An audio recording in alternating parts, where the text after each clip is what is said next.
विनोद जी, ये 6 सर्वे एक साथ कांग्रेस पार्टी दिखा रही है, और जैसे मैंने खुद बताया कि उनमें बहुत सारे सर्वे का कोई अता पता नहीं है।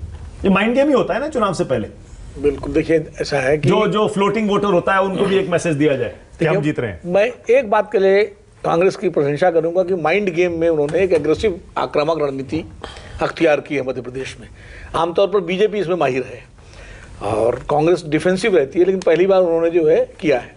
इसके लिए उनके जो रणनीतिकार सुनील कानूगोलू हैं, जो पहले प्रशांत किशोर हुआ करते थे तमाम पार्टियों को, तो शायद उनको एक इसके लिए साधुवाद देना चाहिए उनके हिसाब से कि उन्होंने एक, लेकिन मैं देखिए आरएसएस और आईबी दो के नाम पे आप कुछ भी लिख दीजिए, ना कोई खंडन आता है ना कोई पुष्टि आती है। और आरएसएस की जहाँ तक बात है, सही कह रहे हैं के शर्मा जी, वो सर्वे उस तरह एजेंसी लगा के नहीं कराते हैं।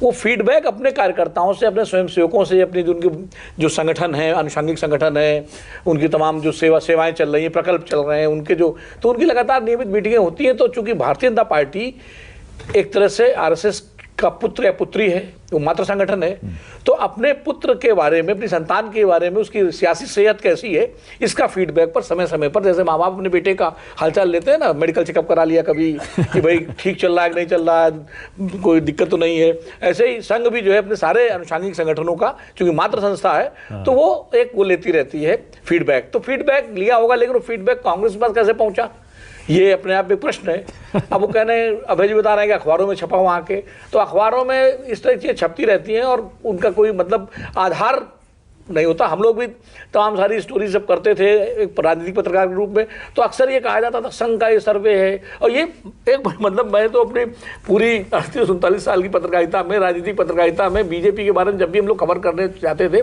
तो हमारे तमाम भाजपा के जो मित्र और तमाम नेता लोग जो है अक्सर ही कहते थे भाई संघ का ये फीडबैक है, सर्वे नहीं कहते थे, फीडबैक कहते थे कि ये ऐसा है, और वो होता है। अब भाजपा ने तो ऐसा कोई सर्वे अभी तक जारी नहीं किया, ना कराया हुआ फीडबैक, तो उनके पास होगा। अब अभय जी की पार्टी को मिल गया, उन्होंने उसको शाया कर दिया किसी अखबार के माध्यम से। अच्छा, बाकायदा क्रम में लगाया, ऐसा लगाया और डिसेंडिंग ऑर्डर में लगाया। अब जनवरी से जून तक नहीं, 55 तक कर दिया और 50 कर दिया भाई जी ने। मतलब 5 सीटें उन्होंने कम कर दी, और अगली बार हम चर्चा कर रहे होंगे तो 40 पे ले आएंगे वो। तो ये विशुद्ध रूप से मनोवैज्ञानिक युद्ध है, राजनीतिक वो है। और माहौल की यहाँ तक बात है तो जाहिर है बीजेपी अपने दावे करेगी, कांग्रेस अपने दावे करेगी। मैं एक पत्रकार के रूप में इसको माइंड गेम का ही हिस्सा मानता हूँ, इस पूरे सर्वे युद्ध को। और आप मुद्दे अभय जी गिरा ही रहे थे, लेकिन एक बात जरूर है कि इस बार मध्य प्रदेश का चुनाव दिलचस्प होने जा रहा है।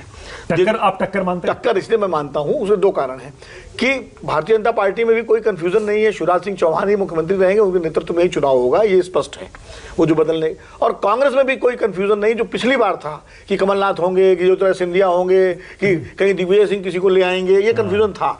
इस बार वो कंफ्यूजन कांग्रेस में भी नहीं है, कमलनाथ के नाम पर कोई दुविधा नहीं है, और सिंधिया जी बीजेपी में आ गए हैं। तो इस लिहाज से चूंकि दोनों पार्टियां नेतृत्व को लेकर किसी कंफ्यूजन का शिकार नहीं है बीजेपी में, लेकिन राजस्थान और छत्तीसगढ़ को लेकर थोड़ा कंफ्यूजन बीजेपी में, जैसा के जी ने कहा कि पार्लियामेंट्री बोर्ड तय करेगा, ये तो एक औपचारिक प्रवक्ता लोग यही कहते हैं। आपको क्या समझ में आ रहा है विनोद जी? मुझे लगता है कि वसुंधरा राजे राजस्थान में नहीं, तीनों राज्यों में देखिए शिवराज जी आज मुख्य रूप से मोदी जी के चेहरे पर भारतीय जनता पार्टी चुनाव लड़ेगी, और क्योंकि उत्तर भारत का मामला है ये, और यहाँ तो शिवराज सिंह चौहान है। राजस्थान में मेरा अपना अनुमान है, बाकी पार्लियामेंट्री बोर्ड क्या तय करता है ये तो के शर्मा जी बेहतर जानते होंगे। भारतीय जनता पार्टी शायद राजस्थान और छत्तीसगढ़ में कोई चेहरा न घोषित करे और मोदी जी के चेहरे पर ही चुनाव लड़े, जैसा कि उन्होंने 2017 में उत्तर प्रदेश में किया था। कई बार मतलब दोनों तरह की रणनीति बीजेपी अपनाती है। तो और उसमें ये होगा, उसके बाद जो नतीजे आएंगे उसके हिसाब से भी पार्टी फैसला लेगी, मुझे लगता है। बाकी भारतीय जनता पार्टी क्या फैसला करती है ये तो आने वाले समय में पता लगेगा।